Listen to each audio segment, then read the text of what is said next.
Me parece que ahí va. Hola, hola. Buenas, Aristarchus. Buenas, Aristarchus. Hola, ¿qué tal? ¿Se me oye bien? Sí, perfecto, Aris.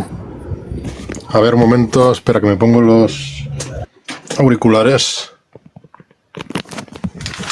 Aris, mientras tanto, mientras te pones los Ahora. auriculares, los auriculares, permitime que te haga un breve preámbulo como para que vos sepas quiénes somos y nos identifiques, aunque más o menos ya deberías conocer mi tonalidad. ¿Te acordás que hace bastante habíamos programado un encuentro entre vos y Nicómaco? ¿Te acordás? Acerca de la omnisciencia y las vías tomistas, ¿te acordás? Cierto, sí, me acuerdo. Genial. Bueno, Sebastián. sí, tal cual, amigo. Bueno, nomás es comentarte que esta es nuestra comunidad de teísmo metafísico, o sea, este sería el ambiente en el cual nos desenvolvemos acá en TikTok y habitualmente también subimos contenido en YouTube, o sea, de paso conoces un poco de qué se trata todo esto. Bueno, acá los muchachos, también haciendo un poco de preámbulo, acá los muchachos quieren que vos tengas algún intercambio con un tal Alastor.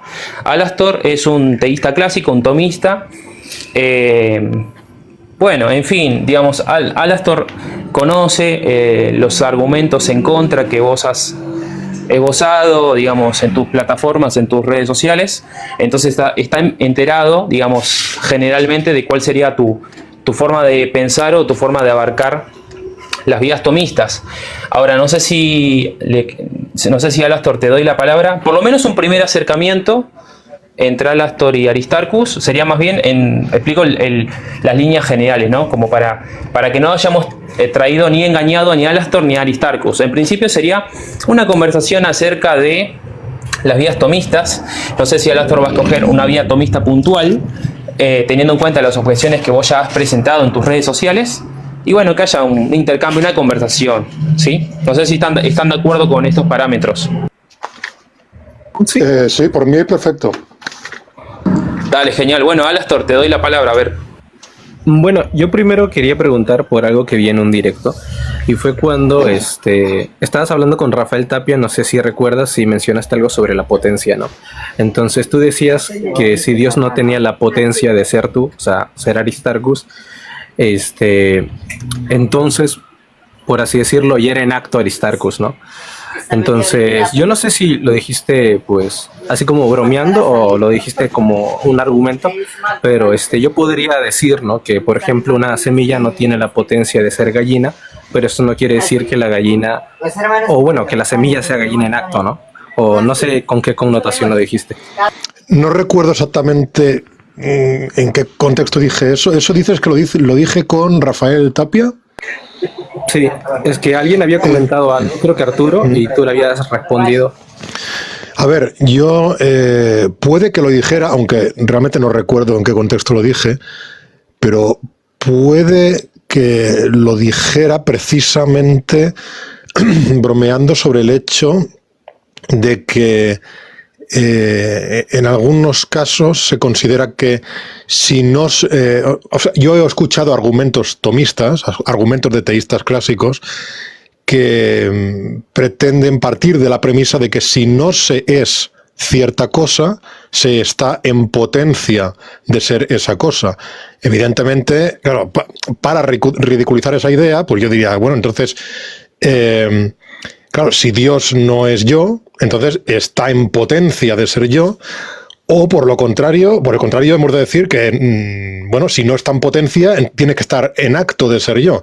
Entonces, esto no lo decía realmente...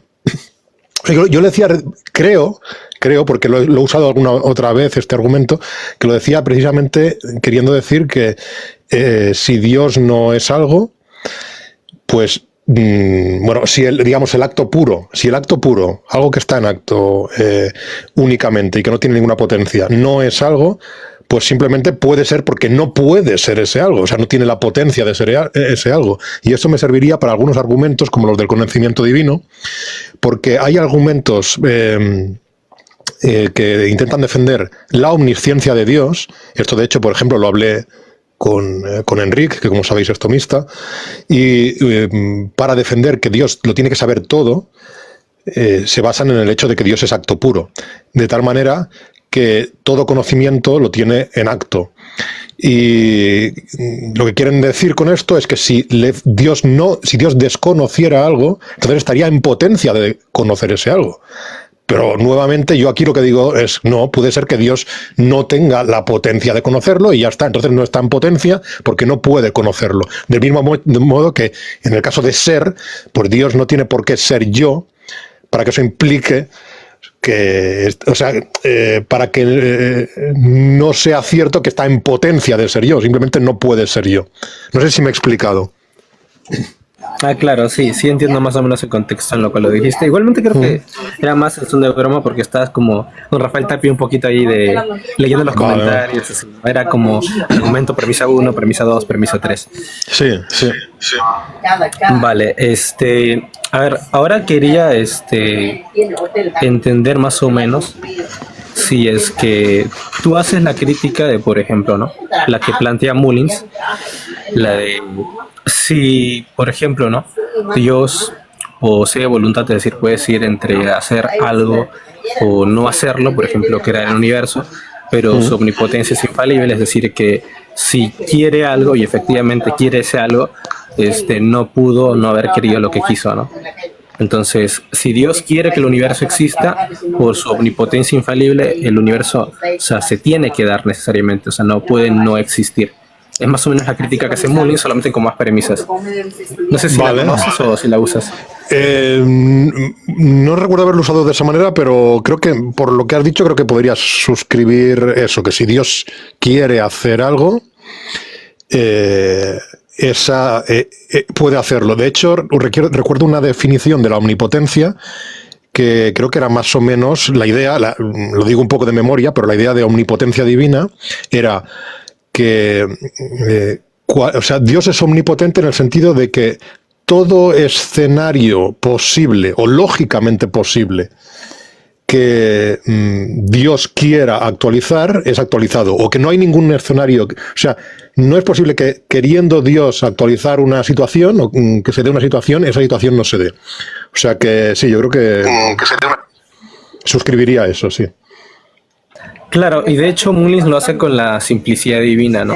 O sea, lo que él dice es que si el acto creativo de Dios se identifica con él, entonces solamente hay un acto creativo posible, que es la creación del universo. Entonces, en dado caso de que Dios pues decida crear el universo, entonces pues necesariamente se tiene que dar, ¿no? Pero si a su vez depende de su voluntad, pues lo que sucede es que el universo o bien puede darse o bien no puede darse, pero eso contradice su propia naturaleza. Más o menos por así va el argumento, ¿no? Creo que tiene varias premisas, tiene parte 1 y la parte 2, pero normalmente veo que se tiene que rechazar, por ejemplo, el hecho de que el mundo y Dios pues sean lo mismo. Digamos que lo que responde el tomista o lo que responden algunos tomistas es que Dios solo puede querer por necesidad lo que sea idéntico a él. Entonces, como el mundo no es idéntico a él, pues Dios no lo quiere por necesidad, ¿no? Más o menos esa es la respuesta que algunos das en resumidas cuentas. De ahí, no sé qué otros argumentos tienes para refutar la simplicidad divina, pero creo que más o menos hay uno que va más o menos así, que era de, bueno, si Dios conoce el mundo, entonces como el mundo está en constante cambio, ¿no? Por ejemplo, entonces Dios se ve actualizado por lo que conoce en el mundo, algo así, no sé si estoy bien. Sí, a ver, este sería el argumento del filósofo Norman Kretschmann, que, bueno, de hecho lo planteó en los años 60, o sea que ya tiene mucho tiempo, y la idea es que el dios tomista, el dios del teísmo clásico, no puede, por ejemplo, saber qué hora es ahora mismo en España, digamos, por decir una franja horaria concreta, ¿no? No puede saber qué hora es porque si ahora son es la 1, por ejemplo, entonces Dios debería tener el conocimiento, ahora es la 1 en España. Pero claro, si dentro de un rato pasan a ser las 2, o bien Dios cambia ese conocimiento por el ahora son las 2 en España, y por lo tanto tiene que mutar, tiene que darse un cambio en Dios, o bien sigue con esa idea, la creencia de que es la 1, y entonces esa creencia pasa a ser incorrecta, pasa a estar equivocada, porque realmente son las 2 y Dios en su, digamos, su creencia interna es que es la 1. Entonces, está atrapado. O se renuncia a la omnisciencia o se renuncia a la inmutabilidad. Eso en el caso de la inmutabilidad, que como sabéis está vinculada a la simplicidad. Claro, y lo que he visto que responden, por ejemplo, Jonathan Ramos y algunos tomistas, es que Dios conoce el mundo conociéndose a sí mismo, entonces su conocimiento no parte del mundo como tal, entonces el mundo no lo modificaría como tal porque él no aprende algo, ¿no? Sino que conoce todo en acto. Y la respuesta que también dan es que Dios, pues justamente conoce las cosas en el mundo porque al conocerse, conoce cómo su esencia puede ser predicada o imitada, ¿no? Vale. De ahí se puede explicar la participación. Pero estas dos cosas que comentas, a las cuales ya me he enfrentado muchas veces, la idea de que Dios conoce el mundo conociéndose a sí mismo y la idea de que Dios, también conociéndose a sí mismo, conoce todas las maneras en las que su esencia puede ser predicada. Esto no solo son dos ideas que ya son problemáticas en sí mismas, sino que no veo cómo concretamente estas dos respuestas pueden resolver el problema que yo he planteado con lo del tiempo. De hecho, yo lo que he planteado con las horas, yo creo que la manera más que se acerca más a resolverlo o a dar una respuesta, digamos, pues como mínimo que te dé lugar a la reflexión o una respuesta, digamos, que pueda considerarse, es la que, por ejemplo, propone Enric, evidentemente a través de otros tomistas como Fesser o como sobre todo, supongo Jonathan, ¿cómo se llamaba? Stephen Nemesh, que es la idea de negar el esencialismo de contenido. O sea, de negar que un mismo estado interno de Dios, digamos, una misma creencia interna de Dios, puede coincidir con diferentes realidades y no pasa nada. Aunque sea internamente el mismo estado cognitivo, coincide con distintas creencias. Esto es problemático también, pero bueno, es una respuesta. Pero la que tú me has dado ahora mismo, tú has dicho, a ver, Dios conoce el mundo conociéndose a sí mismo. Primer problema que supone esto que me has dicho tú. Para empezar, en Dios no hay ninguna información sobre el mundo. Por lo tanto, conociéndose a sí mismo, no conoce lo que hay en el mundo. ¿Y por qué digo que no hay ninguna información sobre el mundo? Pues porque si la información que hay en el mundo es... O sea, la información tomando lo que es real del mundo, si la información que hay en el mundo es que ha cambiado una hora por otra, esa información no puede estar en Dios. ¿Se entiende por qué no puede estar? Si no se entiende, yo sigo desarrollándolo. ¿Se entiende por qué no puede estar la información de que ha habido un cambio, de que ahora ya no es la una y ahora son las dos? ¿O no? Aris, sí. Permiso, si se me permite interactuar. Sí. Creo, igual, yo voy a ser sincero en esto que voy a presentar a continuación. Yo hace poco que me hice teísta clásico, porque básicamente los argumentos tomistas me han persuadido que concluye no solamente en la existencia de Dios, porque yo ya era creyente, digamos, en la existencia de Dios, sino que concluye en un Dios simple y por lo tanto las consecuencias de aceptar de que Dios es simple son un montón de varias conclusiones que básicamente son contraintuitivas, entre ellas entender la eternidad de Dios como atemporalidad, o sea que Dios está fuera del tiempo y por eso Dios no tiene principio ni fin. ¿Por qué? Porque justamente las categorías temporales no se aplican a Dios porque justamente trasciende el tiempo. Ahora, me parece que hay una forma de contestar que es bastante sencilla, que yo ya la aceptaba cuando estaba dentro del teísmo neoclásico, y es la siguiente. Viste que la teoría A y B del tiempo son dos formas de entender cómo es la naturaleza del tiempo, ¿no? Y justamente la terminología de teoría A y teoría B del tiempo en realidad surge de un filósofo idealista que se llama, si no me equivoco, Mac Taggart, creo que se pronuncia así. Pero el punto de este filósofo no es proponer que hay dos tipos de naturalezas en el tiempo, sino que una proposición se puede expresar de dos formas distintas, y justamente de ahí saca estas dos formas, ¿no? Hay una forma de expresar la proposición que sería la teoría A del tiempo, y hay otra forma de expresar la misma proposición que sería una teoría B del tiempo, ¿no? Entonces, ¿qué significa eso? Significaría que cuando vos preguntás ¿qué hora es ahora? La única forma de contestar esa pregunta es que uno esté indexado en el tiempo. Ahora, si nosotros estamos diciendo que Dios no está indexado en el tiempo porque lo trasciende, entonces Dios puede tener contenido proposicional, solo que no lo expresa mediante la formulación de una teoría A, sino que la formula bajo una teoría B del tiempo. O sea, que se puede formular, por ejemplo, Sebastián, que soy yo, Sebastián, nace el 6 de junio de 1992. Esa sería una forma de establecer una proposición bajo una teoría B. Una forma bajo la teoría A sería Sebastián está naciendo o que Sebastián nació como si fuera. Entonces yo para justamente establecer este tipo de proposiciones yo tengo que estar indexado en el tiempo. Claro, porque así hablar de ella como pasado, sí.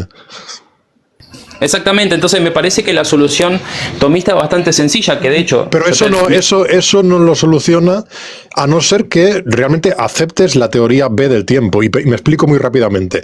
O sea, las teorías A y B del tiempo, incluso las otras teorías del tiempo, como la de Growing Block o Moving Spotlight, todas estas teorías del tiempo, hablan de cómo es el tiempo objetivamente. No hablan de que hay un punto de vista de alguien desde el cual las cosas funcionan desde la teoría A y otro punto de vista de otro sujeto desde lo cual las cosas funcionan desde la teoría B. O sea, hablan de cuál es la naturaleza del tiempo. Si aceptamos la teoría A del tiempo, entonces el hecho de que ahora es, por ejemplo, la una en España, es una verdad objetiva absoluta, no es un punto de vista, es una verdad objetiva absoluta y por lo tanto el hecho de que ahora pues es la una, o el hecho de que ahora yo estoy hablando con vosotros es una verdad absoluta, no es relativa. Y entonces, si es absoluta, si es algo absoluto de la realidad que es ahora cuando estoy hablando, entonces un ser omnisciente debe conocerlo, porque un ser omnisciente debe conocer todas aquellas verdades que son absolutas y objetivas. ¿Vale? Si fueran cosas relativas, dirían, no, es que claro, esa proposición no está hablando de nada objetivo. Si dijeras que la proposición solo se refiere a un punto de vista subjetivo de alguien, entonces puedo admitir que Dios no tenga por qué tener ese conocimiento, porque no sería verdadero conocimiento, no sería nada objetivo de la realidad, sino que sería cómo un sujeto lo está percibiendo, ¿no? Pero si se acepta la teoría A, se acepta que es ahora y es verdad que es ahora. Entonces, la proposición, ahora aquí viene lo importante, la proposición Sebastián nació tal día de tal año y vamos a decirlo bien, la proposición Sebastián nace tal día de tal año y la proposición Sebastián nació hace tanto tiempo desde ahora, por ejemplo, esas dos proposiciones no son equivalentes. ¿Por qué? Porque de hecho una puede ser verdadera y la otra falsa, porque una puede pasar de ser verdadera a falsa. Es decir, por ejemplo, la proposición yo ahora estoy hablando con vosotros, pues ahora es verdadera, pero dentro de un tiempo pues va a ser falsa. Ya no será verdad que ahora estoy hablando con vosotros. En cambio, la proposición a la 1:18 de España, yo estoy hablando con vosotros, esa va a ser siempre, bueno, si digo exactamente 1:18, el día, o sea, la fecha, el año, todo eso, siempre va a ser verdadero. Eso siempre se mantendrá como algo verdadero. Entonces, exactamente, no son de proposiciones equivalentes. Y lo que estoy diciendo, por cierto, estoy hablando como lo haría Santo Tomás, en tanto que Santo Tomás esto lo dice en la Suma Teológica, si no recuerdo mal, cuestión 14, artículo 15, que es cuando habla de la cuestión del tiempo en respecto al conocimiento divino, y él defiende que la verdad, o sea, que el hecho de que alguien está ahora haciendo algo es objetivamente verdadero. Sí, estamos de acuerdo, pero mira, te consulto así rápidamente. ¿Vos estás de acuerdo entonces que se puede establecer, o sea, se puede hablar del mismo hecho de dos formas distintas? Por ejemplo, si yo estoy situado en el tiempo, ahora en este momento, ¿no? Y yo tengo que hablar de mi nacimiento, yo tendría que hablar, yo nací el 6 de junio de 1992. Listo. Entonces, como yo estoy utilizando un verbo en pasado, yo estoy situado en el tiempo y ya al expresarlo de esta forma ya presupone que yo estoy en un evento que es posterior a mi nacimiento. Listo. Ahora, yo voy a expresar la misma verdad y la misma verdad de forma no indexada en el tiempo sería Sebastián nace el 6 de junio de 1992. Fíjate el detalle es que yo estoy hablando del mismo hecho, que es un hecho objetivo, que es verdadero, solo que, como vos bien señalás, si yo lo expreso mediante una teoría A, entonces el valor de verdad va a cambiar, mientras que si yo lo expreso de una forma B, o sea, no indexada en el tiempo, entonces la proposición siempre va a ser verdadera. Ojo, tampoco estoy proponiendo esto como si fuese que va a resolver toda esta cuestión. Lo que yo digo es que en primera instancia, el teísta clásico, o el tomista más concretamente, podría decir, mirá, Dios es omnisciente y posee un conocimiento proposicional que no está indexado en el tiempo. Fin, por lo tanto, el valor de verdad no se altera. Pero fíjate, el problema que hay con lo que dices es que tú me estás diciendo que habría, digamos, dos maneras de expresar una misma realidad, ¿no? Entonces, como si hubiera dos frases, dos maneras de decirlo y estarían expresando lo mismo. Pero cuando eso es así, en cualquier caso, cuando hay dos maneras de decir lo mismo, o sea, y por lo tanto son, por decirlo de alguna manera, son proposiciones equivalentes, se cumple que si dos proposiciones son equivalentes, entonces siempre que una de las proposiciones sea verdadera, la otra también lo será. Y siempre que una de las dos sea falsa, la otra también lo será. Por ejemplo, no sé, si asumiendo que Superman y Clark Kent son la misma persona, pues entonces la proposición Superman ha muerto y Clark Kent ha muerto, como son la misma persona, como se refieren a lo mismo, entonces siempre que una sea verdadera, la otra también será verdadera. O sea, no habrá ningún caso en que Clark Kent esté vivo y Superman esté muerto. Ni viceversa, ¿no? Entonces, cuando son dos proposiciones equivalentes, siempre que una sea verdad, pues será verdad la otra. Lo que pasa es que estas dos proposiciones, la que tú dices que está indexada en el tiempo y la que no son equivalentes, porque hay una que puede ser verdadera mientras la otra pasa a ser falsa. Entonces, no puedo tomarlo como dos maneras de expresar lo mismo. Hay una de las dos proposiciones que contiene una información que estamos diciendo que es objetiva, que es la de que el tiempo está realmente pasando y lo pasado realmente ha pasado de manera objetiva. Sí. Claro, pero se refiere más sobre todo a la sustancia en sí misma, ¿no? En todo caso, referente al ente. Tú le puedes llamar o conceptualizar a cualquier ente como Superman o como Carmen, como tu ejemplo, ¿no? Le hace referencia al mismo ente en ese sentido, la misma naturaleza. Bueno, Claro, el punto. No te concluyo con esto y ya te doy el paso a vos, Alastor, que en realidad la interacción era entre Alastor y Aristarchus. Mi punto es que la analogía está en que en tu ejemplo de Superman y Clark Kent, ambos hacen referencia a lo mismo, pero ese es el único punto de contacto, ¿no? Porque justamente en el ejemplo que vos planteás, es verdad que las proposiciones tienen que ser verdaderas o falsas al mismo tiempo, mientras que en lo que yo estoy hablando justamente no es el caso, porque como bien estaba señalando, si yo formulo bajo una teoría A, entonces el valor de verdad va a estar cambiando, porque por ejemplo, no es verdad que yo estoy naciendo, ya es falso, ¿no? ¿Por qué? Porque justamente la dinámica del tiempo va a hacer que estas proposiciones así expresadas, o sea, indexadas en el tiempo, va a hacer que el valor de verdad cambie. Y justamente se da esto que vos planteás, que yo mismo, como teísta neoclásico, decía, bueno, si Dios realmente está involucrado en el tiempo, entonces sus estados mentales deben cambiar y por lo tanto tiene que haber mutabilidad, no solamente en las relaciones que Dios tiene con el mundo, sino en sus propios estados mentales, que obviamente que yo admitía que era controversial, pero parecía ser que era la única forma de seguir dándole sentido a esto, ¿no? Ahora, bajo una visión de teísmo clásico, lo que se podría alegar es como yo estoy mencionando, que se puede expresar, o sea, se puede hacer referencia al mismo hecho de dos formas diferentes y sin embargo no se da el caso de que tiene que darse que el valor de verdad tienen que ser idénticos, porque justamente en una proposición de un hecho no indexado en el tiempo va a ser verdad siempre. O sea, si Dios sabe que Sebastián nace el 6 de junio de 1992, independientemente de cómo se dé, de lo que se dé en la realidad, va a ser siempre verdad tal hecho. Vale, lo que pasa es que en ese... Sí, bueno, no sé qué... Si alguien iba a hablar, disculpa. quería decir algo respondiendo, bueno, el argumento, pero bueno, no sé si Carlos quiere hablar. Pero bueno, lo que yo iba a quería decir... hacer una aclaración nomás, porque Vale. no creo que esté mucho tiempo acá, pero por lo que voy entendiendo, justamente están tratando la relación analógica del conocimiento divino. Entonces, para tener eso en cuenta, tienen que tener en cuenta el punto de partida de la metafísica atomista. El punto de partida de la metafísica atomista es el ente intensivo, extensivo, real, emergente, etc. Entonces, lo que permite la analogía del ser, que es una analogía fundamental, la analogía más metafísica de todas, establece que el ser, como el verbo y el estado, porque ser solamente no es una pura acción, sino es un estado y es un predicado fundamental. Entonces, justamente Santo Tomás, cuando él recoge de Aristóteles lo que en metafísica se llama el comienzo absoluto del estudio metafísico, bueno, eso está en Heidegger, Nimio Dankini y demás, justamente a lo que se va a llegar y lo que va a catapultar a Santo Tomás, y por eso Santo Tomás no es ni aristotélico ni platónico, es una síntesis, es algo mejorado, es el ser como principio real y actual. Entonces, cuando se hable de Dios y cuando se hable del mundo, ¿sí?, va a haber una analogía. ¿Cuál es el punto fundamental en común entre Dios y el ente? Bueno, que tiene una realidad fundamental.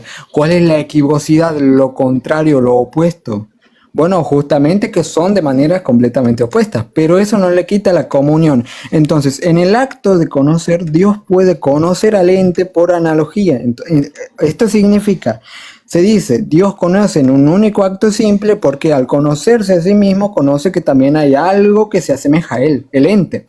Entonces, en este sentido, el conocimiento, yo no me atrevería a decir que si Dios ya conoce algo en su omnisciencia, que yo estoy de acuerdo, Dios lo que hace es un acto de adecuación. Entonces, yo no me animaría a decir que como Dios ya lo conoce, entonces necesariamente es así, si no hubiese pasado, aunque todavía no hubiera pasado en el mundo.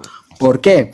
Porque de la misma manera que yo digo, Dios en su eterno presente, por su epistemología completamente perfecta y plena, conoce que Sebastián en el tiempo real futuro de su mundo va a podar el pasto. Bueno, entonces como yo digo, como Dios ya conoce eso, como ya ha realizado por su modo concreto de conocer, y yo lo bajo al mundo, entonces digo, Sebastián está determinado a hacer eso. Eso sería un salto completamente ilógico, porque una cosa es conocer y otra cosa es causar. Pero bueno, eso quería aclarar. Vale, bueno, esto que ha comentado Carlos tiene más que ver con el tema de si el hecho de que Dios conozca algo implica que esa cosa está determinada. Lo digo porque ha sido un poco un cambio de tema respecto a la cuestión del problema del conocimiento divino respecto a qué hora es. Si queréis, continuamos hablando de esto que ha propuesto Carlos, o si no, cerramos con la cuestión del tiempo, como queráis. Sigamos un toquecito más con esta cuestión del tiempo y después pasamos para el otro si querés.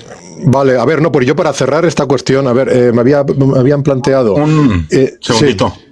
Sí. Nada más quería pedir permiso. Hola Aris, ¿cómo estás? Buenas tardes. ¿Qué tal, Rafael? Hola a todos. Un favorzote, teísmo, everyone. ¿Puedo transmitir en YouTube o esto es exclusivo para ti? Sí, obvio. De hecho, nos haces propaganda. Dale, tranquilo. Bueno, entonces le damos iniciar transmisión. Gracias. Perfecto. A ver, pues me habíais planteado primero la cuestión de si Dios podía conocer, siendo acto puro y por lo tanto inmutable, qué hora es o qué está sucediendo ahora mismo, y creo que era Sebastián el que me planteaba la cuestión, bueno, habíamos planteado esta idea, ¿no?, de que Dios sabría de una manera no indexada en el tiempo, conocería de una manera no indexada en el tiempo, mientras nosotros lo hacemos de manera indexada en el tiempo porque estamos en el tiempo.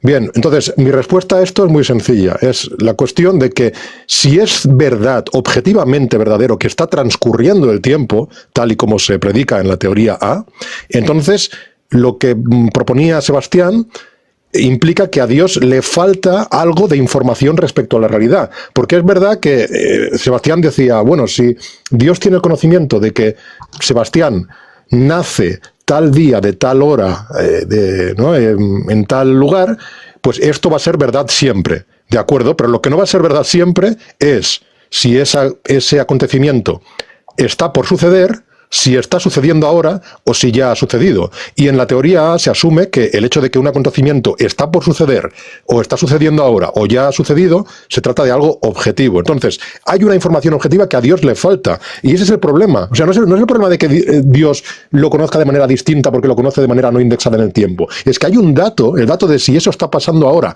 o no está pasando ahora, que a Dios le falta conocer. Y si hemos dicho que Dios es omnisciente, entonces todo dato respecto a la realidad, toda cosa que sea verdad respecto al mundo, tiene que ser conocida por Dios. Entonces Dios tendría que tener el conocimiento de Sebastián todavía no ha nacido, Sebastián está naciendo ahora, o Sebastián nació hace un tiempo. Y ese es el problema de que tenga ese conocimiento, esa creencia verdadera, es que esa creencia verdadera, para mantenerse como verdadera, tiene que ir mutando, porque es una creencia que, para ser verdadera, depende del tiempo.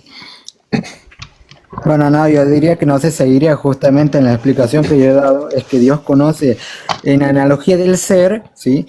No tanto como el hecho mismo, que el hecho mismo es cambiante, sino que el mismo hecho de que Dios sea acto puro y que el mismo hecho entre en analogía con Dios por, en este caso, estados diversos de Sebastián que va sucediendo, eso no imposibilita a que Dios conozca, pero justamente porque lo que pasa entre el evento temporal y el acto de conocer divino es fundamentalmente que ambos son. El evento temporal es de modo finito, imperfecto, dinámico, cambiante. El modo divino es infinito, pleno, perfecto. Ahora, dice este principio griego, lo que puede lo más, puede lo menos. Entonces no habría ninguna imposibilidad metafísica en el conocimiento divino. La hay. No, y lo explico de una manera clara, y vamos a ver si explicándolo de manera clara me podéis señalar exactamente el punto en el que está fallando mi razonamiento. Y por eso creo que, o sea, es mejor que lo planteemos así. A ver, vamos a tomar un hecho, el hecho de que yo ahora estoy hablando con vosotros. Bien, entonces, Dios conoce lo enunciable, según Santo Tomás de Aquino y según lo dice claramente en la Suma Teológica. Dios conoce lo enunciable. El hecho de que yo ahora estoy hablando con vosotros es algo enunciable, es una verdad objetiva enunciable. Por lo tanto, tenéis que decir que el hecho de que yo ahora estoy hablando con vosotros es algo que Dios conoce. ¿Qué es el conocimiento? Pues el conocimiento es, como mínimo, una creencia verdadera. Eso significa que cuando alguien conoce algo, tiene una creencia X que coincide con esa verdad X. Entonces, si el conocimiento es una creencia verdadera, entonces Dios tiene la creencia de que yo estoy hablando con vosotros y como es conocimiento, pues eso es verdad. Es verdad que yo estoy hablando con vosotros, es verdad lo que Dios cree que está pasando. Lo que pasa es que si Dios tiene esa creencia y la creencia es interna al sujeto cognoscente, entonces cuando yo deje de hablar con vosotros, ¿qué pasa con Dios? ¿Sigue teniendo la creencia de que yo estoy hablando con vosotros? En ese caso, lógicamente, pues Dios ya está fallando en su conocimiento porque cree que está pasando algo que ya no está pasando.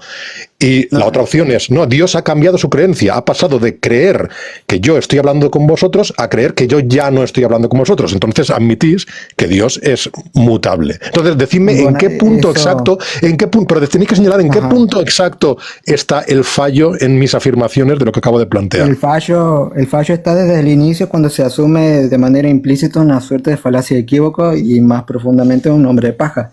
¿Por qué? ¿Cuál? Porque en epistemología, y ahí lo voy a explicar, en epistemología cuando se empieza a discutir sobre el explicacionismo, sobre qué es conocer, sobre la noción clásica de conocimiento, es unívocamente al ente humano por su manera dinámica e imperfecta de conocer. Es decir, nosotros vamos conociendo los hechos de manera variable y nuestro conocimiento es falible porque no contempla la totalidad de los casos.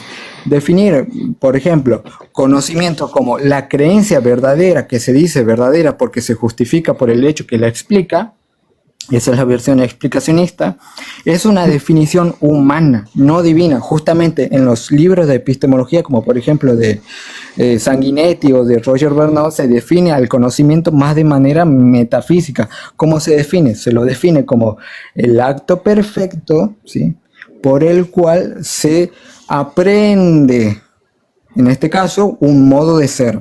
Entonces, ¿qué quiere decir esto? ¿Por qué yo conozco? Porque el conocimiento implica el contacto entre comillas, el encuentro entre dos cosas. cuando yo conozco la cosa, ya la conozco de por sí, o sea, es en el mismo instante en que yo conozco. Por ejemplo, para ver una manzana, yo simplemente tengo que hacer el acto de verla, ¿sí? Es acto perfecto, es en un mismo instante en donde tanto el hombre como Dios conocen. Esa sería una noción concreta y correcta para utilizar en Dios, ¿sí? Porque lo que dice Aristarco es verdad, pero pasa que esa definición es humana, no es divina. Bueno, Vale, entonces entiendo la respuesta, y de hecho incluso he visto en el chat aquí de TikTok que alguien ha dicho, no me acuerdo quién lo ha puesto, porque sí, el conocimiento es una creencia. Entonces yo quiero hacer referencia a esta definición que he dado de conocimiento. Para empezar, la definición, un momento, bueno. Sí, no, nomás quiero hacerte esta aclaración y de paso te doy el preámbulo para que desarrolles. Cuando vos definiste conocimiento como creencia verdadera como mínimo, yo entiendo a lo que hace referencia. Lo que pasa es que acordate que Carlos trabaja bajo una mirada escolástica, y entonces, como dado que los escolásticos no definen así conocimiento, como que ya te vas a enfrentar con eso. Pero claro, esto se da, digamos, en la filosofía analítica. Ahora sí, podés seguir. De acuerdo, sí. A ver, la definición platónica, que es la tradicional de siempre, ¿no? De conocimiento, era creencia verdadera justificada. Evidentemente, pues como ya muchos sabréis aquí, pues esta definición de conocimiento, la definición platónica, fue puesta en cuestión duramente por los problemas de Gettier. Quien quiera conocerlos, hay un vídeo muy bueno de Adictos a la Filosofía al respecto, sobre los problemas de Gettier, y entonces se plantearon otras posibilidades, como la explicacionista, que sería pues creer que algo es verdad porque es verdad, de tal manera que la verdad es lo que implica, es lo que, digamos, causa o lo que es explicación de que yo tenga esa creencia. Y también habría otras maneras de definir conocimiento, como la no false grounds, que implicaría una creencia verdadera, justificada, no apoyada en premisas falsas. Podría desarrollar aquí cuáles son los contraejemplos de Gettier que llevaron a, reconsiderar las definiciones de conocimiento, pero no quiero extenderme con eso. Por eso, a los que no entiendan esto, bueno, supongo que con los que estoy hablando todos lo conocerán ya y sabrán por qué lo digo, pero si hay alguien en el chat que quiera indagar más, le animo a ver ese vídeo de Adictos a la Filosofía sobre los problemas de Gettier. Entonces, en todo caso, sea cual sea la definición de conocimiento que tomemos, ya sea la platónica, la explicacionista o la de no false grounds o cualquier otra, siempre los dos elementos mínimos que están siempre en esa definición es creencia verdadera.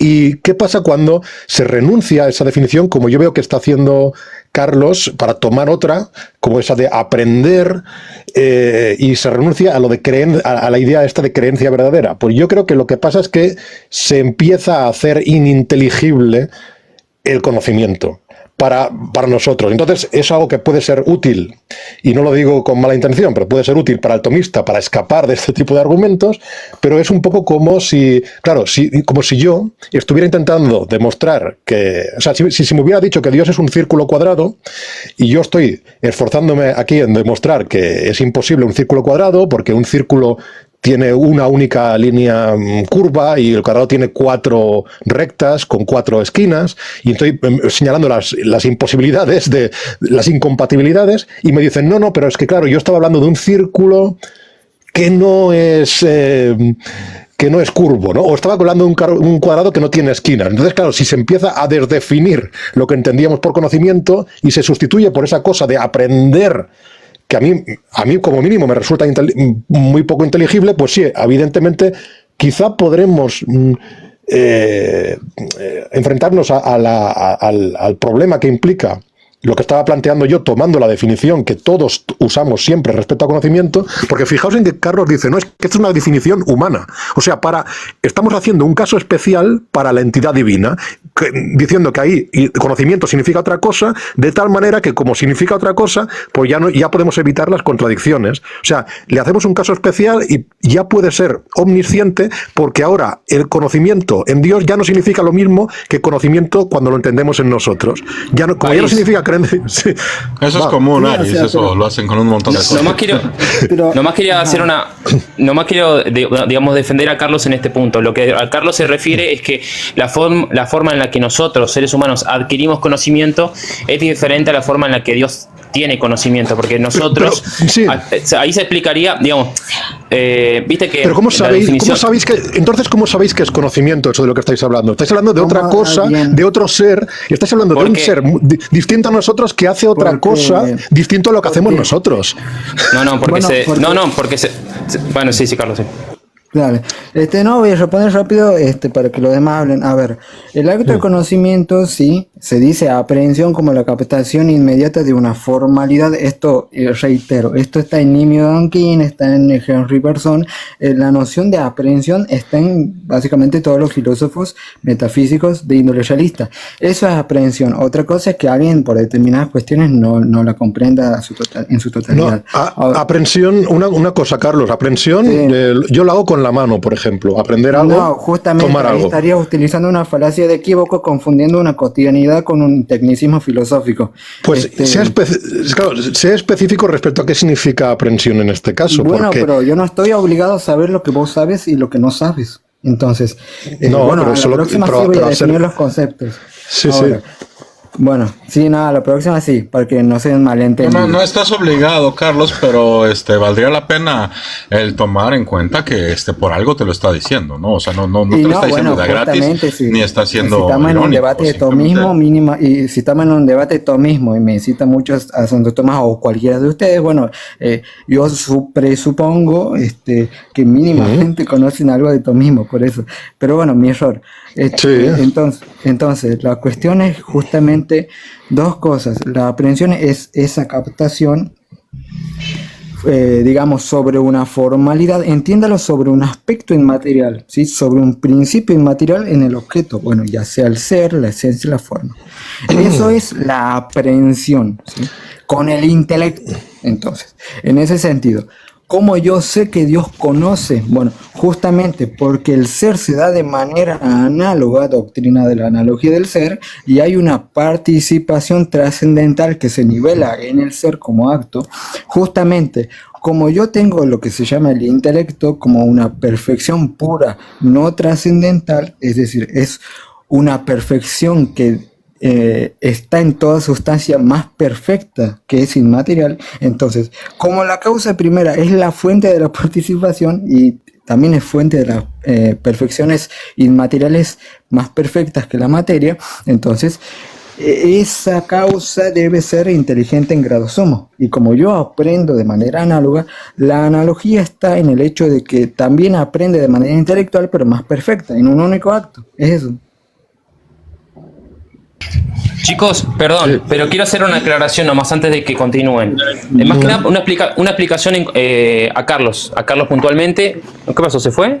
Se parece que se fue.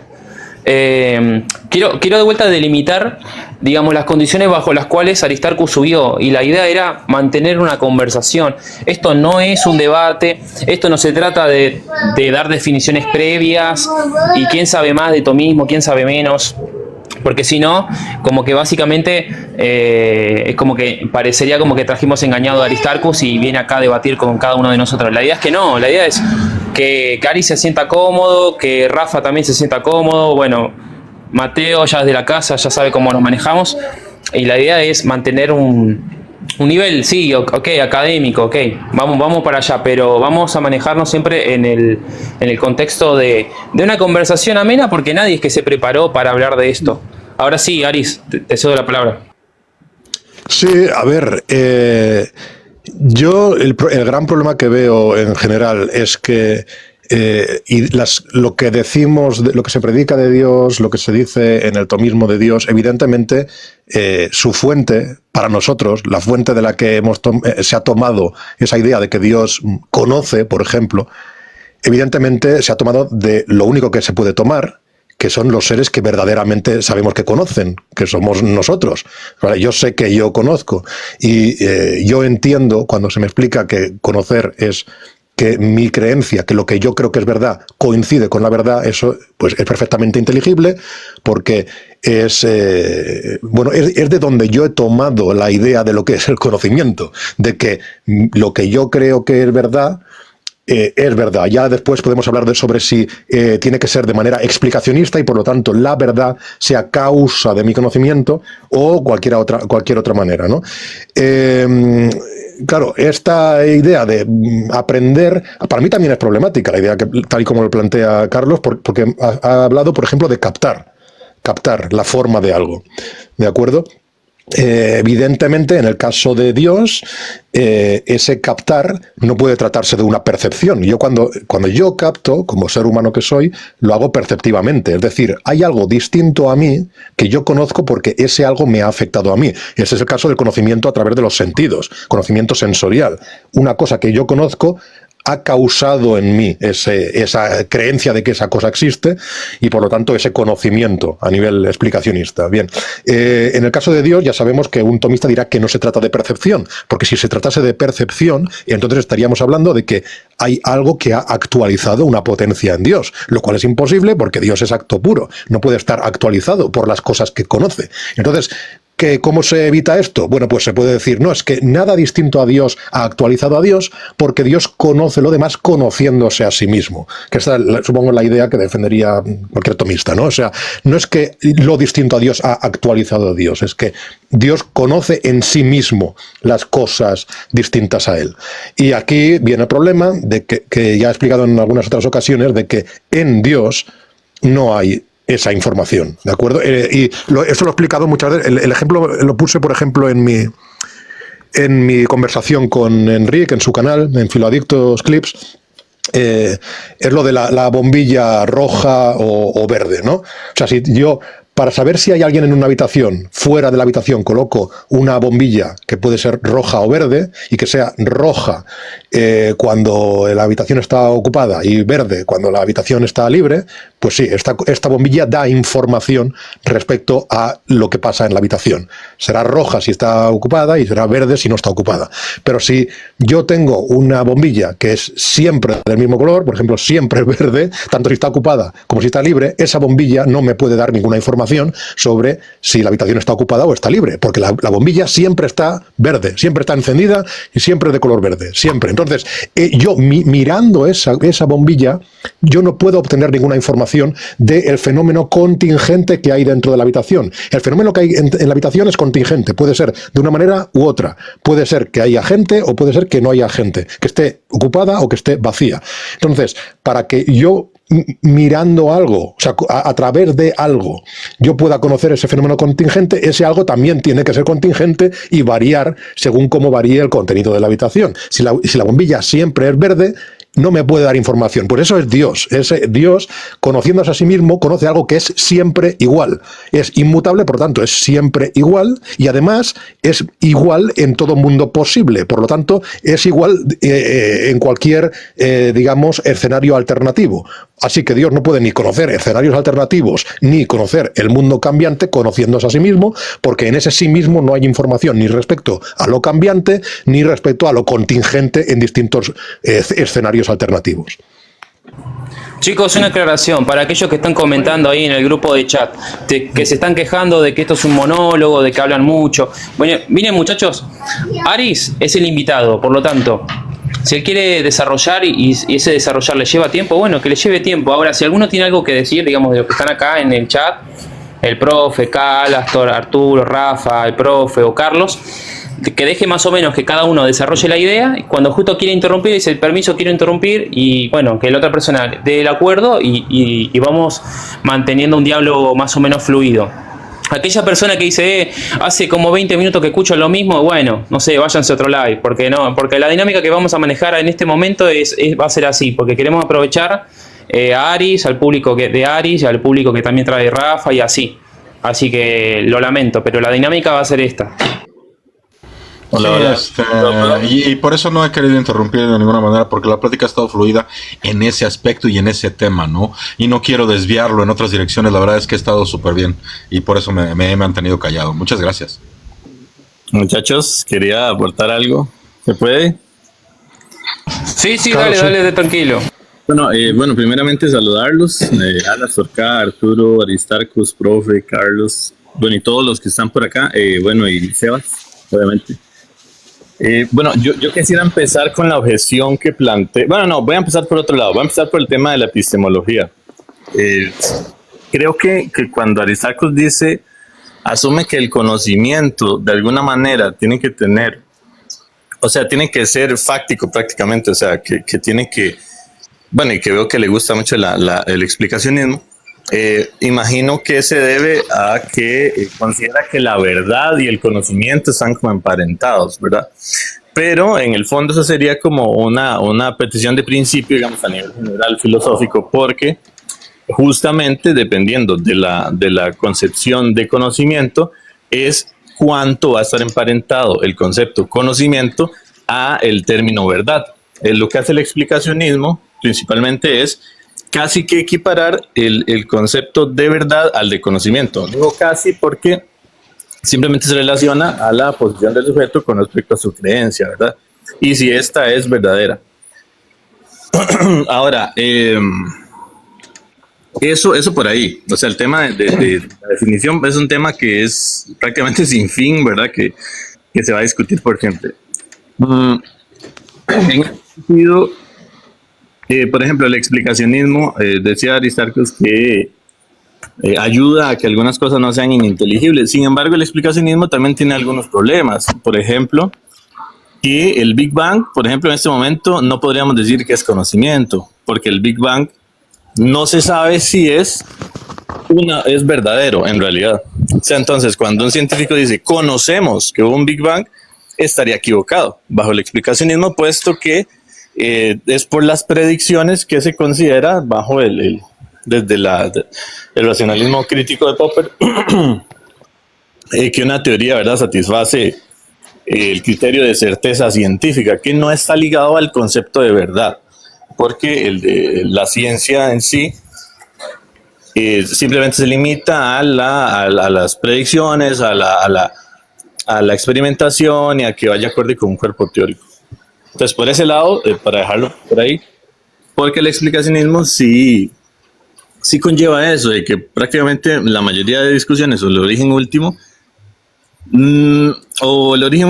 digamos, inclusive teorías científicas, inclusive la misma, algunas hipótesis evolutivas, pues no serían conocimiento tampoco. Pero bueno, pasando al otro, creo que la objeción de eso de estoy comiendo helado y esa cuestión, yo ya se la había respondido a Aristarcos en otro momento. Después no recibí más respuesta, pero voy a repetir mi respuesta. A ver, las designaciones débiles, y vamos a poner varios ejemplos de designación débil, como por ejemplo, estoy comiendo helado, no son verdaderas ni falsas, porque no tienen un contexto. O sea, decirla simplemente no implica que sean verdaderas o falsas. Las designaciones débiles son verdaderas en el momento en que tienen un contexto y se dan en el caso del universo, por ejemplo, si yo digo estoy comiendo helado y si cuando termino de decir la frase ya me lo comí, ya no estoy comiendo helado. Entonces, habría un problema. En el caso del tema de Dios y el conocimiento, incluso aceptando el explicacionismo en este caso, cuando la persona dice estoy comiendo helado, en el caso de un ser omnisciente, evidentemente, de antemano lo conocería como Aristarcos está comiendo helado o va a comer helado, comió helado en XXXX, franja de tiempo o término espacio-temporal, etcétera, ¿verdad? Entonces, un ejemplo es las designaciones fuertes sí serían proposiciones que a mí me parece que se pueden poner como que son parte del conocimiento de Dios. Por ejemplo, el presidente de Estados Unidos en X año fue Donald Trump. Eso sí es una proposición verdadera porque tiene un referente específico y contextual que permite que sea una proposición verdadera. Entonces, para mí, los ejemplos que Aristarcos plantea no me resultan problemáticos porque son designaciones débiles. Y en ese sentido, al ser ambiguas y no tener contexto, no se puede proponer que Dios conoce afirmaciones que no se sabe si son verdaderas o falsas porque no tienen un referente espacio-temporal, por ejemplo, para hablar de los seres vivientes. Entonces, para resumir y no hacer muy larga el aporte, creo que esa objeción tiene ese error. Y creo que Nico sí le explicó bastante también el tema de que la forma de conocer de Dios no es que es un caso especial por una falacia de caso especial, sino que es por una necesidad lógica de toda la argumentación tomista con respecto a Dios y la consistencia interna. Entonces, más bien es una virtud que el dominó intente ser consistente internamente y que trate de llevar a las últimas consecuencias su sistema. Entonces, para que otro pueda aportar por ahí dejo mi aporte. No sé si... Bien. Sí, bueno, yo por alusiones, si se me permite decir brevemente. Dale. Sí. Bueno, pues mira, respecto a lo que ha comentado Ilan, varias cosas. Lo digo rápidamente porque le he ido apuntando lo que decía. A ver, primero, muy brevemente, respecto al tema del explicacionismo, dice que si se adoptase el explicacionismo como definición de conocimiento, tendríamos que decir que cosas como el Big Bang o la evolución no serían conocimiento. Y bueno, recuerdo que de hecho ya tuve esta conversación con él. Y la idea sería que no serían conocimiento precisamente porque no sabemos con total certeza si son verdaderos o no son verdaderos, el Big Bang o la evolución. Pero claro, es que yo creo que aquí se parte de un error. Es decir, cuando se define conocimiento no hay por qué saber de entrada si algo en específico es verdadero. O sea, el problema o sea, una cosa es definir el conocimiento, lo que vamos a asumir que es conocer algo, y otra cosa es saber si realmente con total certeza conocemos algo. De hecho, la mayor parte de epistemólogos, y esto lo dice Steve Hetherington, nunca puedo pronunciar ese nombre, Hetherington, que es experto en epistemología, y decide la mayor parte de epistemólogos son falibilistas. Es decir, admiten que, llaman conocimiento, pero desde su punto de vista subjetivo, a cosas que no tienen certeza total de que conozcan. Y es evidente que tienen que hacerlo así porque cosas de las que tengamos certeza total hay muy pocas. O sea, ni siquiera sabemos si estamos en Matrix. Evidentemente, yo puedo afirmar que no estamos en Matrix, pero no puedo afirmarlo con una certeza del 100%. Entonces, esta idea de que no podríamos decir si que el Big Bang es conocimiento, pues es irrelevante para definir el conocimiento según el explicacionismo, porque para definirlo, para empezar, de lo único que hay que partir para definir el conocimiento, como lo hace el explicacionismo, es asumir que hay una verdad objetiva.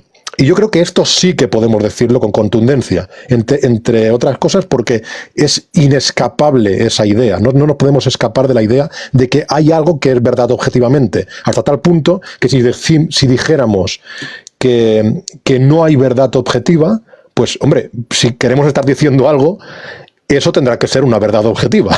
Lo que pasa es que será contradictoria, ¿no? La verdad objetiva de que no hay verdad objetiva. Entonces, la única manera de ser coherentes es decir que algo sí que es objetivamente verdadero. Vale, pues partiendo de que algo es objetivamente verdadero, alguien tendría conocimiento si cree que X es objetivamente verdadero porque X es objetivamente verdadero. El problema de cómo lo sabe realmente esa persona al 100% es otro que no tiene nada que ver con esto. O sea, y ya está, y se puede seguir definiendo conocimiento según el explicacionismo por mucho de que no tengamos certezas absolutas sobre las cosas. Ese es el primer punto, resuelto. El segundo punto, lo de las designaciones fuertes y las designaciones débiles.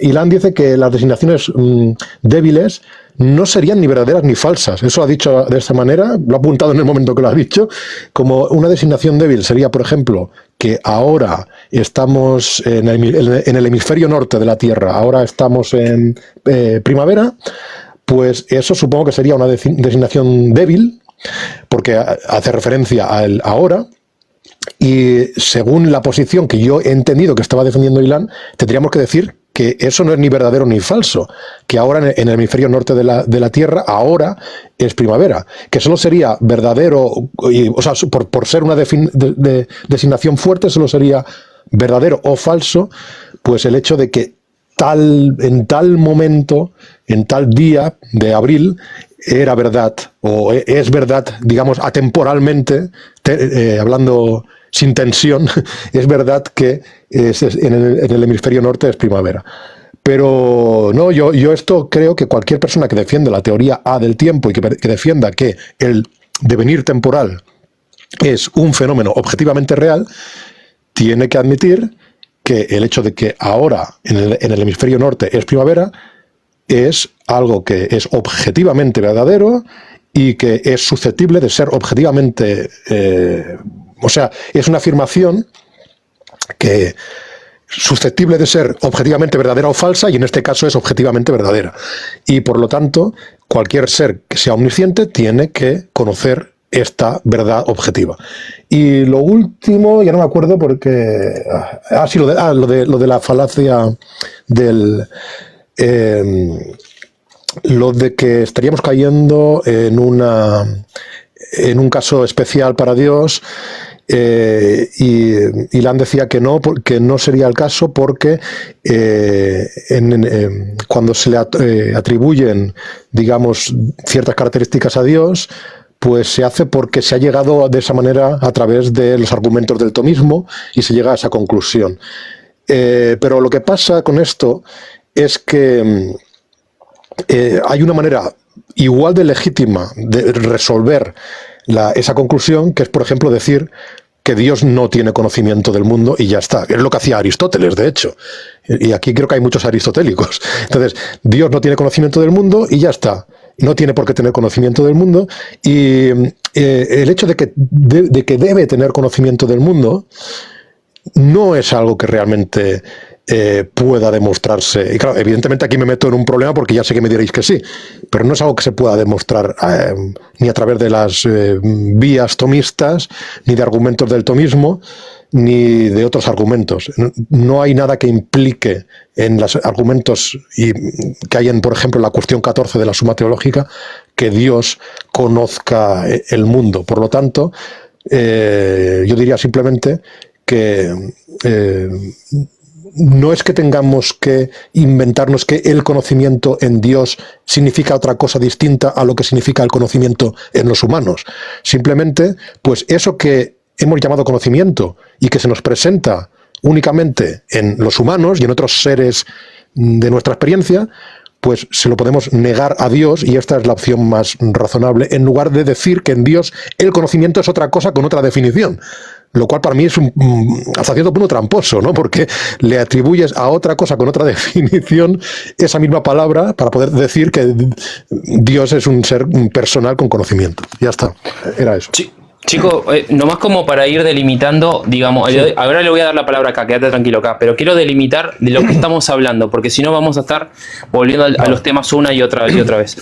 Respecto a lo que dice Aris, yo creo que la objeción que él está planteando no es necesario para contestarle, ni para que la objeción tenga sentido, no es necesario abordar a qué teoría de la justificación él se apoya, porque él está diciendo, bueno, si nosotros entendemos que conocimiento como mínimo es creencia verdadera, y el componente clave está en verdadera, entonces Dios sabe qué hora es. Entonces, ¿cuál es el kit de la cuestión? El kit de la cuestión es que si Dios sabe qué hora es, yo supongo que para contestar esa pregunta Dios tiene que estar en el tiempo, y por lo tanto sus estados mentales deben estar actualizándose constantemente. Por ejemplo, ahora en Argentina son las 21:03, ahora son las 21:04, ahora son las 21:05, y así, ¿no? Pareciera que para que Dios pueda contestar este tipo de preguntas del tipo ¿sabe Dios qué hora es? Para que Dios sepa, entonces parecería que los estados mentales de Dios deben actualizarse. Pero ¿qué sucede? Justamente si Dios, digamos, en su mente posee proposiciones cuyo valor de verdad van variando de acuerdo al flujo del tiempo, entonces parecería que Dios cambia, ¿no? Claro, los teístas neoclásicos van a decir, sí, cambia, ¿y cuál es el problema? Claro, pero un teísta clásico que alega que Dios es simple no puede aceptar tal cosa. Entonces, al final la pregunta se resume en esto, y acá te doy la palabra, sería... Esto digo para que no volvamos al tema del explicacionismo, porque ya queda superado que no importa cómo se justifica la creencia verdadera, no interesa en este punto, ni tampoco interesa el asunto de la certeza, porque ya dijimos que la certeza epistémica es una vara muy alta, como bien decía Aris, de tal forma que si nosotros decimos, bueno, conocimiento es aquello de lo cual tenemos certeza, entonces básicamente lo único que conoceríamos serían nuestros propios estados mentales y operaciones matemáticas simples. Por lo tanto, parecería que nuestro conocimiento colapsa en un solipsismo, lo cual es inaceptable. Así que todos estamos de acuerdo en eso. ¿Sí? Sí, ya hay quien negaría hasta eso, ¿no? En ocasiones. Ya conozco más de uno. Pero sí. Oigan, una pequeña acotación. Yo salgo, yo al ratito vengo, pero a él les encargo que traten muy bien a Aristarchus, a Rafa Tapia y al profe. Voy a comer y que siga esta tertulia académica y con ánimos de compartir conocimiento. Nos estamos viendo. Sí. Dale, Arturo. Vamos a tratar bien a Rafa y a Aristarchus. Al profe no sé, al profe no te prometo nada. Dale, continuemos. Díganme, Marta. No, yo quería decir algo si es posible, pero si alguien quiere hablar, entiendo que capaz que algún teísta quiere replicar. O lo estamos acá. Acá, que hablen acá. Profe, y después te cedo el turno, o a Carlos, creo que en ese orden, ¿no? Ya, bueno, muy buenas noches con todos primero. Gustoso de poder compartir espacio con todos ustedes. Ahora, se ha tocado varios temas, es verdad. Voy a tratar de ser muy conciso. Cuando se habla del problema de Gator, normalmente se manifiesta justamente definiciones a priori. Creo que eso ya se quedó bastante claro. Se podría solucionar con una teoría de rastreo confiable, ¿no? Por eso es que el sentido epistemológico es mucho más amplio, ¿no? Y para abandonar un poco esta conversación, creo que se está haciendo un enfoque del entendido más humano y no tanto del enfoque del conocimiento de Dios, ¿no? Porque en el enfoque del entendido humano podemos hablar de epistemología, y ahí yo creo que, por ejemplo, se toca enfoques que creo que los han definido de esta forma. No sé si son conocedores del tema, en términos fundacionistas o en términos coherentistas o por último empiristas, ¿no? Entonces, cuando nosotros queremos aludir a digamos, certezas infalibles en este sentido, es en un sentido meramente epistemológico. Ahora, después, cuando hablamos nosotros de la verdad, digamos que la verdad sea objetiva, y si esta verdad no es objetiva, bueno, también presuponemos que tenemos una afirmación objetiva, ¿no? A priori. Entonces puede caer en circularidades, y es justamente las problemáticas de la justificación del conocimiento, digamos, tanto en un sentido coherentista o fundacionista, ¿no? Que queda en un sentido circular. Sin embargo, yo diría, por ejemplo, yo me rijo bajo un enfoque de fundacionismo en sí mismo, porque hay una jerarquía de creencias. O sea, yo manifiesto que hay entendidos fundamentales que justamente pertenecen a mi misma naturaleza, ¿no? Que son las verdades lógicas en sí mismas, las matemáticas, ¿no? Entonces, estos sentidos son para mí fundamentales. El coherentismo, sin embargo, como que, digamos, tiene un conocimiento justificado, digamos, en concepción mutua, ¿no? En conjuntos de creencias, y llega a ser bastante holística, ¿no? En este sentido. Pero bueno, ahora, abandonando un poco el tema, para irnos directo al grano, creo. Cuando nosotros hablamos del conocimiento o el entendido, por ejemplo, en este caso nosotros somos tomistas, yo particularmente también lo soy, entonces el conocimiento justamente se hace referencia en Santo Tomás de Aquino como el acto cognitivo, ¿no? Del intelecto, donde nos justamente aprende justamente a la esencia y naturaleza de las cosas en sí mismas. Por tanto, normalmente busca un sentido de conocimiento del acto, digamos, inmaterial del intelecto en sí mismo, busca que este intelecto en sí mismo sea universal y sea necesario, ¿no? Aparte de ello, cuando se habla de la necesidad, también se tocaría, digamos, las implicancias de comprender las causas y los principios que explican dicha necesidad, ¿no? Dicha universalidad. Por ende, la realidad en sí misma, ¿no? Entonces, cuando el concepto, por ejemplo, que se toca en cuestiones de verdad, y esto lo podemos lo toca bastante en La verdad de las cosas, Santo Tomás de Aquino, en Veritas Verum. Entonces, en estas cuestiones disputadas, en las cuestiones disputadas de la verdad, están constituidas justamente que hay un intelecto del creador, y este intelecto del creador es el que les da inteligibilidad a las cosas, ¿no? Mientras que el intelecto de la criatura, así como ustedes hacían referencia del sentido epistemológico, la criatura puede recibir esa inteligibilidad. Por eso es que es una participación pasiva en ese sentido, ¿no? Entonces, la manera, la verdad de las cosas, entonces, consiste concretamente en la inteligibilidad que tienen estas mismas cosas. Ahora, ¿cómo nosotros podemos hacer percance de este entendido? Bueno, de repente, personas académicas instruidas tienen un sentido mayor de ese entendido inteligible, pero eso no le quita el hecho a la sustancialidad de ese mismo objeto, ¿no? El mismo hecho, por ejemplo, cuando nosotros hablamos de la existencia de una verdad objetiva en sí misma, ¿no? Entonces, el hecho de haber sido pensadas por quien las hizo les da ese sentido, les da esa estructura inteligible que puede ser justamente captada, ¿no? Creo que han utilizado bastante también ese término de ser captado. Entonces, luego, por nosotros, las criaturas inteligentes, ¿no? Entonces, eso es lo que yo quise hacer esa aclaración y en ese sentido, la verdad de las cosas es una propiedad trascendental en sí mismo. Esta es la noción tomista, por si acaso, ¿sí?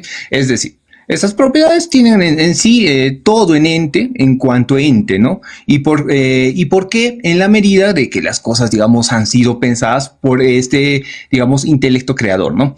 Entonces tiene sentido, tiene contenido inteligible. Entonces ya podemos tener nosotros noción, conocimiento y podemos aplicar los métodos, ¿no? Y porque incluso creo que hicieron referencia a puntos de subjetividad y de apariencia, ¿no? Eso se puede ampliar en sentidos de lenguaje, se puede hablar en intersubjetividad y etc, etc. Pero no hay subjetividad que no parte de una objetividad y esto también siempre lo digo, ¿no? Entonces, bueno, gracias igual por el espacio, chicos. Ahí les dejo para que puedan contestar. Mateo. Muy bien. Dame un segundo que voy a encender cámara. Ahí está. Ok. En realidad me encanta porque han tocado 1800 temas y los quisiera tocar todos.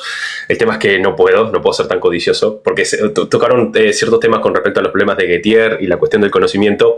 Yo quería enfocarme en básicamente uno que va un poco por acá, que es el asunto del tiempo, que fue tocado hace breves instantes, el tiempo. Y yo por lo menos quería hacer esta distinción clara, también un poco para que la audiencia se vaya familiarizando con estos términos, que es la cuestión de la teoría A y la teoría B del tiempo. Y ya voy al tema que quiero llegar, espero no tardar demasiado. Se habla de la noción que es la teoría A, que es un presentismo. Se entiende que en este presentismo existe el presente, no existe el pasado porque ya pasó y no existe el futuro porque aún no ha pasado, ¿no? Mientras que para la teoría B del tiempo, que sería un eternalismo, todo funciona casi simultáneamente, es decir, como que todo el tiempo, tanto pasado como presente como futuro, existen en un mismo bloque temporal. Entonces, claro, ya no tendría que ser tal distinciones como pasado, presente y futuro. La cuestión, que es un poco lo que veo yo, es que pareciera que cuando el teísta habla de que para nosotros corre una teoría A del tiempo y para Dios corre una teoría B, me da la sensación de que se quiere decir un poco esto, como que si Dios fuese este sujeto de aquí y nosotros fuésemos este sujeto de acá. Como que nosotros, como que nuestra noción del devenir temporal es como ilusoria para nosotros, porque nosotros percibimos claramente un presentismo, una teoría A del tiempo, como que para nosotros hay una distinción clara entre pasado, presente y futuro, ¿no? Mate, nomás una aclaración por las dudas, nomás para no caer en nombres de paja. Sí, el teísta clásico no va a alegar que una teoría B del tiempo es verdadera. Pero bueno, dale, continúa. Nomás para aclarar. Ahí va, justamente a ese asunto quería ir, porque cuando se dice que para Dios, lo que observa es una teoría B del tiempo, o sea, cuando Dios visualiza el tiempo, ve todo como en un mismo bloque temporal. Bueno, justo esto que vos me acabas de aclarar es la sensación que a mí me da, como que me quieren dar a entender que Dios, o sea, como que el tiempo para Dios ocurre como si fuese una teoría B. Como que me da la sensación de que Dios puede ver tanto pasado como presente como futuro a la vez. Como que ontológicamente el tiempo es así, Dios lo vislumbra. Ahora, yo lo que veo es que, o bien, yo lo que veo que tendría que pasar es que ontológicamente hablando, ambas teorías no pueden ser ciertas a la vez.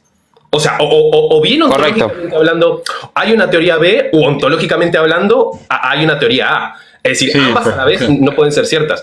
Es cierto que es epistemológica, porque uno podría decir, no, profe, mira, ontológicamente corre una teoría B, solo que nosotros estamos viéndolo las cosas de este punto de vista, estamos como una ilusión. O sea, esta noción de ver el presente y sentir que el pasado ya pasó y el futuro está por ocurrir es una ilusión. Es como una limitante epistemológica, porque ontológicamente el tiempo corre en una teoría B. Bueno, si alguien me dice eso, yo no tengo ningún problema en entretener eso, pero no me puedes decir que ontológicamente para nosotros hay una teoría A y ontológicamente para Dios una teoría B, porque justamente son incompatibles. O es una o es la otra. Eso es lo que a mí me gustaría que el teísta o el teísta de turno con el que hable me lo aclare, me lo clarificase, justamente. Porque esa creo que es un poco la parte importante, y bueno, y con esto cierro. Te contesto, soy el teísta de turno. Mirá, básicamente sería así, mirá, porque yo también lo pensaba de esa manera. ¿Te acordás que ya hemos hablado muchas veces? Y yo también lo pensaba así. Yo pensaba, bueno, pero para que el tomismo tenga sentido, parece ser que entonces la teoría B del tiempo tiene que ser verdad, ¿no? Y era justamente la razón por la cual, uno de los obstáculos intelectuales por los cuales yo no podía aceptar el teísmo clásico, ¿no? Porque considero que la teoría B del tiempo es bastante problemática y ya lo hemos hablado, ya sabes más o menos cuáles son mis objeciones. Vale. Ok, bueno, pero el punto es el siguiente. ¿Se me oye? Ah, sí. Sí, vale, es que estaba muteado, yo quería decir algo mientras hablaba. Bueno, cuando ha terminado. Solo, claro. Lo que pasa es que como estaba muteado, ahora no me he quedado con lo que ha dicho Sebastián, disculpadme, porque estábamos hablando los dos a la vez y a mí no se me oía. Quiero solo un comentario muy breve, para empezar, solo suscribir totalmente lo que ha dicho el profe, es decir, mi posición también es esta y me gustaría discutir desde esta posición. O sea, mi posición es lo mismo que ha dicho el profe, es que las teorías A y B se refieren respecto a cómo es el tiempo objetivamente y por lo tanto esto que yo he visto en algunos tomistas de decir no es que para Dios es de esta manera y para un ser humano es de esta otra y cuando describen la manera en que las cosas son para Dios lo dicen de una manera que parece que se están refiriendo a la teoría B claramente. Pues ahí hay un problema porque la cuestión es, bueno, pero ¿cómo es realmente? ¿Cómo es objetivamente? Si es como es para Dios, pues es la teoría B. Y si es como es para nosotros, si la verdad es que el tiempo es como lo percibimos nosotros, entonces Dios tiene un problema porque Dios no conoce el cambio y el cambio es verdad objetivamente. O sea, por los dos lados hay un problema, ¿no? Y solo lo único que puntualizaría a lo mejor y habría expresado de otra manera distinta al profe, o sea, la única cosa en la que lo habría expresado distinta, es que evidentemente, si hablamos del Dios tomista, no podemos hablar de que está visualizando el tiempo como en una teoría B, porque ya sabemos que los tomistas nos dirán que Dios no está visualizando nada, porque no percibe nada, porque es acto puro. Pero bueno, es irrelevante. Mira, creo que me está haciendo el ok, el profe. Es irrelevante la cuestión de si visualiza o no, porque en todo caso la cuestión es si sabe lo que es verdad o no sabe lo que es verdad, dado que sí, lo que sí que afirma el tomista es que Dios es omnisciente. Y entonces sí, me gustaría ir por este camino de ver si se está diciendo que se trata de diferentes percepciones subjetivas, como la percepción subjetiva de Dios, o digamos la posición subjetiva de Dios y la posición subjetiva del ser humano, o se está hablando de teorías del tiempo objetivas y de que es verdad objetivamente que ahora estamos hablando. Esa es la idea. Ya está, cierro aquí. Ok, nomás se redondeo la idea y le doy la palabra a Carlos, que Carlos quería hablar. Redondeo la idea nomás. Ya me despido, chicos. Muchas gracias por... Dale. Ok. Yo solamente me digo esta aclaración. Cuando hablamos de la teoría A y B, no es en un sentido metafísico, por si acaso, sino son interpretaciones justamente del entendido epistemológico de la naturaleza del tiempo. Creo que están haciendo una extensión muy amplia, ¿no?, de estos sentidos de la teoría A y B, que son concepciones y justamente en base a, digamos, el entendido del flujo temporal. Pero bueno, por ahí de repente ayuda a contribuir ese entendido. Bueno, pero ya, gracias por el espacio, cuídense, hasta luego. Si me permitís, Carlos, nomás quiero redondear una idea y ya te doy la palabra para que vos amplíes esta idea. Porque justamente lo que los chicos están planteando era uno de los obstáculos intelectuales, como mencioné, que yo tenía hacia el teísmo clásico, ¿no? Porque yo decía, bueno, para que la omnisciencia en Dios, tal como lo esboza el teísta clásico, tenga sentido, parece ser que una teoría B del tiempo tiene que ser cierta, pero ¿qué pasa? La teoría B del tiempo es problemática, por lo tanto no puedo aceptar, esta es mi experiencia personal, no puedo aceptar el teísmo clásico por esta razón, ¿no? Pero ¿qué pasa? Después descubrí que resulta que en el teísmo clásico una teoría B del tiempo no es verdadera, sino que una teoría A del tiempo es verdadera. ¿Pero por qué? Y acá está la clave, y me gustaría que Carlos desarrolle esto o que vaya al rumbo que quiera ir. Porque, por ejemplo, en la primera vía, que es la vía que parte del cambio, justamente para que haya cambio, justamente se presupone que hay un flujo temporal, o sea, el hecho de que las potencias se vayan actualizando y así, y que haya algo que esté en acto, ya presupone una prioridad ontológica del presente, que es justamente lo que alega una teoría A del tiempo. Entonces, no puede pasar que si mi punto de partida, por ejemplo, en la primera vía, concluye que existe una entidad que es acto puro, yo tenga que, de alguna forma, si yo estoy deduciendo de los atributos de Dios, yo deduzca algo que va a contradecir mi punto de partida. No tendría sentido en lo que yo estoy hablando, ¿no? Justamente el punto de partida de la primera vía es la realidad del cambio. Entonces no puedo concluir que se va a negar el cambio, si justamente se está deduciendo los distintos atributos de Dios, ¿no? Entonces, bueno, ahora, yo no soy experto en teísmo clásico, como mencioné, así que le voy a dar la palabra a Carlos a ver qué tipo de respuesta podría plantear, pero bueno, yo en principio mi respuesta es que el teísta clásico diría que una teoría A del tiempo es verdadera, o sea que el presente tiene prioridad ontológica. Sí, quiero hacer dos aclaraciones y bueno, después me bajo por cuestiones de tiempo, pero quería aclarar, y me he dado cuenta cuando Ilan ha hablado sobre el tema del alegato especial. ¿Por qué no es un alegato especial? Y esto voy a ser breve, porque un alegato especial para aceptar debe ser una excepcionalidad que rompa con la regla general. Entonces, no es que se está diciendo, Dios conoce en un único acto porque es Dios, porque es infinito, porque es la causa primera, sino que hay un conjunto de doctrinas. Las doctrinas tomísticas son 7, entonces hay un conjunto de doctrinas que tienen tales tesis fundamentales, que tienen tales consecuencias metafísicas, y de ellos recién se deriva esta conclusión. No es algo que se lo hace rompiendo la regla general, como si se tratase de que, bueno, me he levantado y quiero decir Dios conoce así porque sí. No, así no funciona. Entonces, ahora con respecto al tema de Sebastián, es ciertamente que el tomista va a ser, o el teísta clásico, porque puede ser agustiniano, albertista, magno, etcétera. Justamente las teorías del tiempo, como ya decía acá, son cuestiones epistemológicas para tratar de dilucidar qué es el tiempo. Por lo tanto, sería una falacia del equívoco decir que para nosotros hay una teoría A y para Dios hay una teoría B. ¿Por qué? Porque no es que Dios haga o vuelva al tiempo un solo bloque. Dios solamente conoce, no afecta a la ontología del tiempo. ¿Sí? Eso por un lado.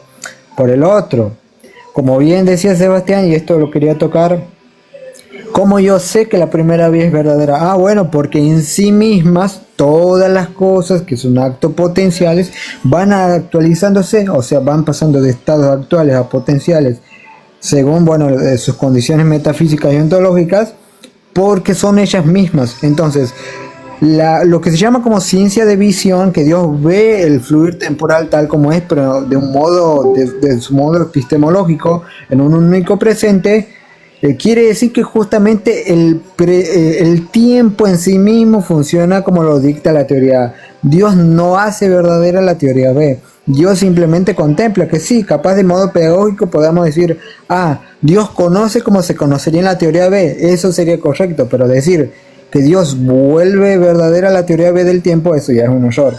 Ahora, como los tomistas no son averroístas, van a decir que las distinciones acto, potencia, ser, esencia, etc., no son distinciones que se quedan únicamente en mi intelecto, sino que van a las cosas mismas. Por eso Jonathan Ramos utiliza mal este término, porque está mal expresado de a priori óntico, que como mucho debería ser simul ontológico, una simultaneidad ontológica en los principios constitutivos del ente. Es decir, y con esto termino, en el realismo metafísico, ¿sí?, cada sustancia ya está determinada en sí misma por los propios principios internos que tiene.